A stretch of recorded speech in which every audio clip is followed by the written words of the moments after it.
এটা হচ্ছে Glamour bike আর Glamour বাইকের যে সামনে যে টায়ারটা আছে এটা টিউবলেস টায়ার আর সামনে টিউবলেস টায়ারে যে লিকটা আছে দেখতে পাচ্ছ এটা কিন্তু লিকটা সারানো হয়েছে একবার আবার কিন্তু এই সাইড দিয়ে কিন্তু লিকটা বড় হয়ে গেছে এখানে সাইড দিয়ে বাতাস পড়ছে আজকে ভিতর থেকে খুলে সারাবো দেখাবো তোমাকে এই ভিডিওর মাধ্যমে তোমরা দেখো এবং পুরোটা ভিডিওটা দেখো তাহলে বুঝতে পারবে যে সামনে চাকা টিউবলেস যদি বাই চান্স বড় হয়ে যায় এরকম বড় হয়ে যায় তাহলে কিন্তু ভিতর থেকে তোমার লিকটা সারাবে কেমন করে। তো চলো ভিডিওটা শুরু করা যাক।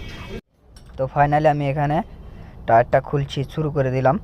এখন টায়ারটা খুলবো, খোলার পর আমাদেরকে দেখাবো কিভাবে তোমরা মানে চেক করবে, লিক সারাবে। তো ভিডিওটা শুরু করার আগে তোমরা দেখে জানাই যে ভিডিওটা যদি স্টেপ বাই স্টেপ না দেখো তাহলে কিন্তু তোমরা কিছু বুঝতে পারবে না।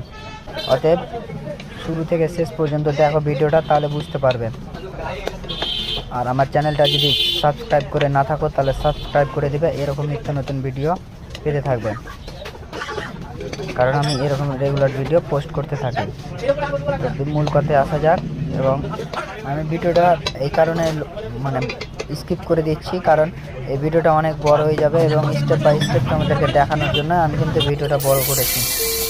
আর এখানে গ্লাইন্ডার মেশিন, ড্রিল মেশিন দিয়ে আমি এখানে লাগিয়ে দেওয়ার পর কিন্তু আমি এখানে ভালো করে সেট করার পর কিন্তু আমি এখানে ঘষছি আমার মতনই সেম, খুব হালকা করে অল্প পরিমাণে কিন্তু ঘষা দিবে। এখানে স্পিডের কারণে তোমরা বুঝতে পারছো না হয়তো কতটা স্পিডে চলছে।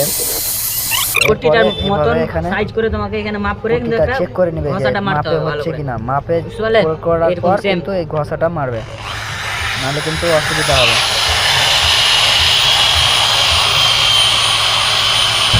এখনো পর্যন্ত ভিডিওটা লাইক না করে থাকলে ভিডিওটা লাইক করে দিবে।